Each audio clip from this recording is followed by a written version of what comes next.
All right, I've had another order from WhatNot arrive, only a small one, and a couple of books from eBay show up. So let's jump into this and have a quick look. We've got, this is the one I know I really wanted. I think I paid around $20 for this. This was on these first couple are Facebook. So I've got Worlds Unknown, number 6, presents the thing called Killdozer. It's just such a cool book. Yeah, or for some reason, I know I've seen this a bunch of times. I've always wanted this book, and I don't think I have it in my collection, which I'll have to check after this video.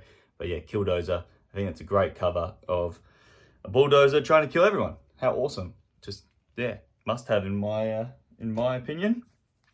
Monsters on the Prowl 16.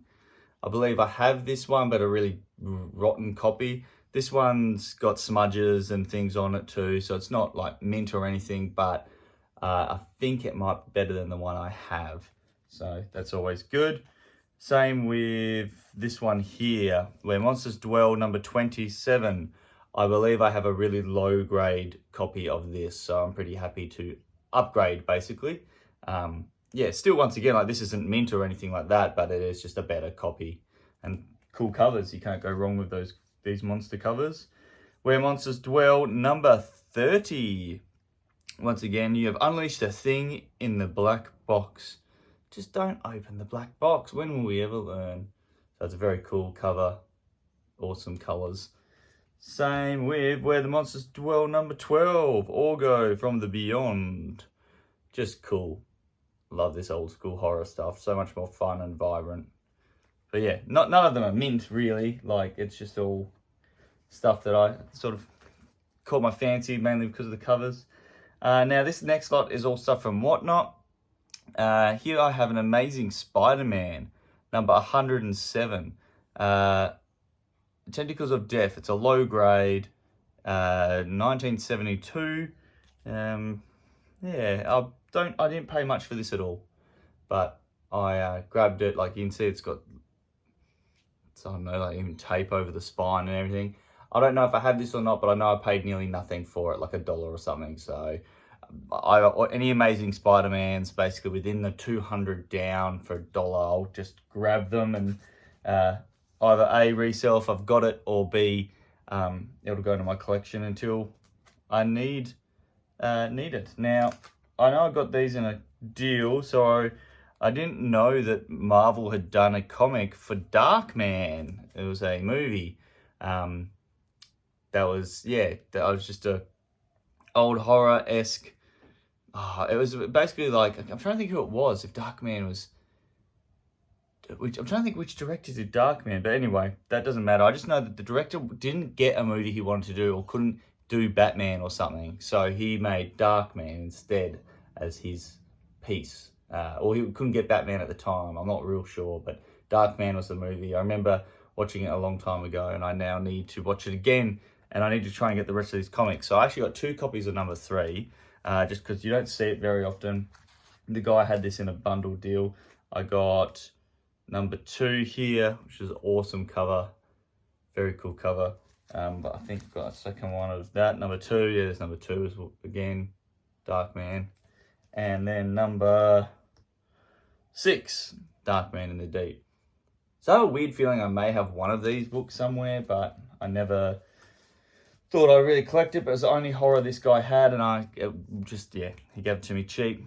Now, this one I paid a little bit for, but this one's going into my collection. That is probably a near mint copy of Dino Riders number 1, the first appearance of Dino Riders in comics. Yes, it's tiny, but yeah, it's perfect. There's like, I can't see, it's like a little crinkle in one spot, and that's all I can see. It's just absolutely mint, which is fantastic.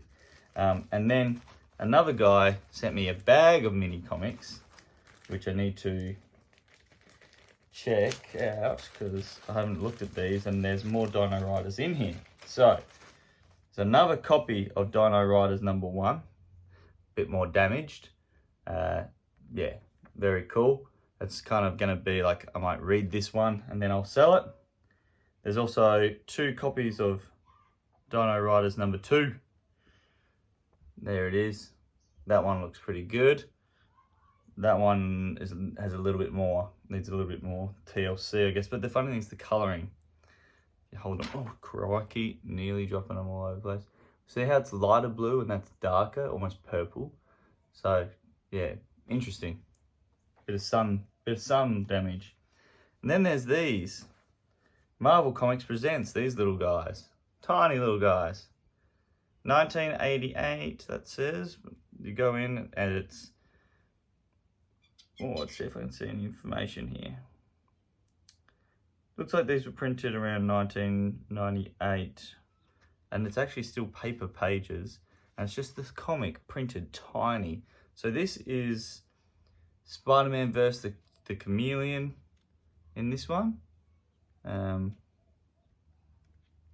to get through it, but it's so tiny. Yeah. And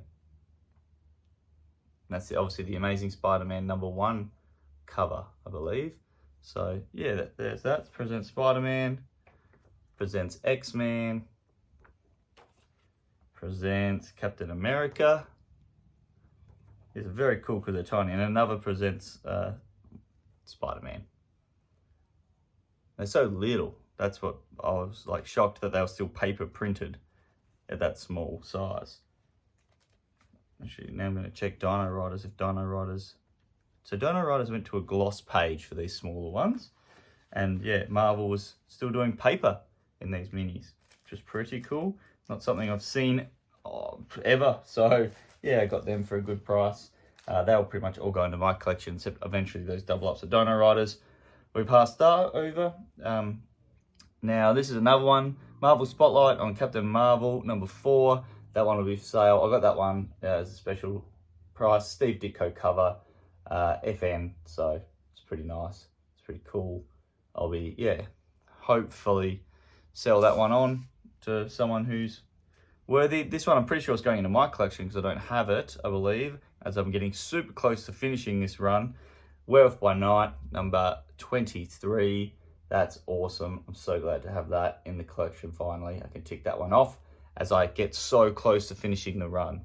Now, these have been put in some horrible bags, which doesn't really do them justice. But it's midnight, the witching hour, the village of evil. Yeah, DC horror. Once again, I'm pretty sure I got this fairly cheap. So I'm pretty happy with that, even though they've been taken out of the bags they're in and put in crappier bags. And this is one I think I have as well, which I may have mucked up, is a Beware #7. So that is everything. That's everything I got this time. Something a bit different, smaller haul, but that was some of that was from, like I said, Facebook at the start, and then some from WhatNot. Thank you for watching. Peace out. I'll see you soon.